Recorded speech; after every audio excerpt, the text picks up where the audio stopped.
বন্ধু বান্ধৱীসকল যদি আপোনালোকৰ ঘৰত এখন ৰেচন কাৰ্ড আছে তেন্তে দুজন হিতাধিকাৰীয়ে বা দুগৰাকীয়ে আবেদন কৰিব পাৰিব। পুৰুষে পাৰিবনে মহিলাই পাৰিব সকলোখিনি ডিটেইলছ এই ভিডিঅ'টোৰ মাধ্যমেৰে আপুনি জানিব পাৰিব বা কেতিয়াৰ পৰা আবেদন কৰিব পাৰিব আৰু ৩,০০০ টকাকৈ প্ৰত্যেক মাহে লাভ কৰিবলৈ সক্ষম হ'ব। সকলোখিনি তথ্য এই ভিডিঅ'টোৰ মাধ্যমেৰে মই উপস্থাপন কৰিম। মই অংকুৰ, আপুনি চাই আছে অংকুৰ অংকুৰণ অফিচিয়েল।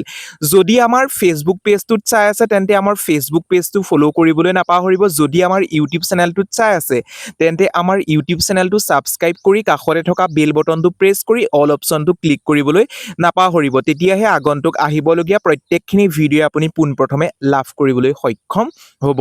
বন্ধু বান্ধৱীসকল, হিমন্ত বিশ্ব শৰ্মাই নিৰ্বাচনী প্ৰচাৰ হিচাপে বা নিৰ্বাচনীৰ যি সংকল্প পত্ৰ আপোনালোকক প্ৰদান কৰিছে, সেই সংকল্প পত্ৰৰ জৰিয়তে হিমন্ত বিশ্ব শৰ্মাই কৈছে যদিহে আপোনালোকৰ ঘৰত যদি এখন ৰেচন কাৰ্ড থাকে তেন্তে দুগৰাকী হিতাধিকাৰীয়ে আবেদন কৰিব পাৰিব। কিন্তু কেতিয়াৰ পৰা আবেদন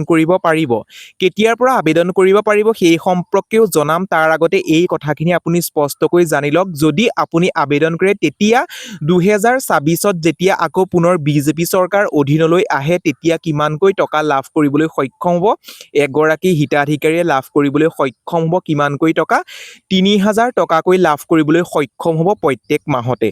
নিশ্চয় আপুনি জানিব পাৰিলে। সেইকাৰণে কৈছোঁ ভিডিঅ'টো শ্বেয়াৰ কৰি ৰাখিব, সকলো হিতাধিকাৰীয়ে জনাটো দৰকাৰ। এতিয়া এখন ৰেচন কাৰ্ড থাকিলে পুৰুষেও লাভ কৰিব নেকি?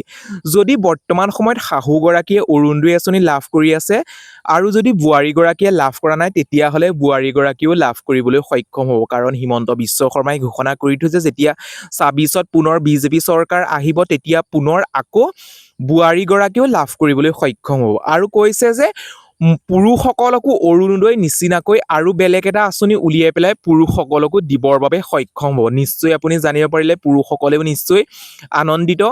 তেওঁ কৈছে পুনৰ যদি মুখ্যমন্ত্ৰী হয় বা বিজেপি চৰকাৰ আকৌ যদি পুনৰ অধীনলৈ আহে তেতিয়া হিমন্ত বিশ্ব শৰ্মাই বহুতখিনি পদক্ষেপ হাতত লৈছে। আকৌ 10,০০০ টকা যিহেতু প্ৰত্যেক গোটৰ মহিলাসকলক দিলে, পুনৰ আকৌ তেওঁ কৈছে যে 25,০০০ আকৌ সোনকালৈ দিবলৈ তেওঁ চেষ্টা কৰিব। তেওঁ আগন্তুক যিহেতু বেংকসমূহৰ লগত কথা পাতিব, সেইবাবে বিজেপি চৰকাৰ অহাটো হিমন্ত বিশ্ব শৰ্মাই বিচাৰে বা আপুনি কাক বিচাৰে প্লিজ কমেণ্টৰ জৰিয়তে কিন্তু কমেণ্ট কৰিবলৈ নাপাহৰিব। যদি আপুনি এই আঁচনিসমূহ ল'ব বিচাৰে বা অৰুণোদয় আঁচনিখন ল'ম বুলি ভাবিছে তেতিয়াহ'লে আপুনিও বিজেপি চৰকাৰক ভোটটো দিব। কিন্তু মই বিজেপিও নহয় কংগ্ৰেছো নহয় আকৌ দেই, মই আপোনালোকক জাষ্ট কথাখিনিহে কৈছোঁ।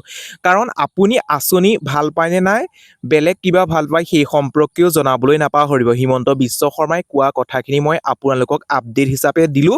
বহুতো নতুন হিতাধিকাৰীয়ে কৈ আছিল নতুনকৈ অৰুণোদয় আঁচনি কেতিয়াকৈ আবেদন কৰিব পাৰিব। হিমন্ত বিশ্ব শৰ্মাই ঘোষণা কৰিছে, সেই ভিডিঅ' ক্লিপো মই আপোনালোকক জনাইছিলোঁ। আকৌ অসমত পুনৰ 15 লাখ অৰ্থাৎ 15 লাখ হিতাধিকাৰীক নতুনকৈ অন্তৰ্ভুক্ত কৰিব। প্ৰত্যেক ডিষ্ট্ৰিক্টতে কিমানকৈ দিব, প্ৰত্যেক ডিষ্ট্ৰিক্টতে তেওঁ দিব 10,০০০কৈ দিব, অৰ্থাৎ 10,০০০ অৰুণোদয় হিতাধিকাৰী দিব।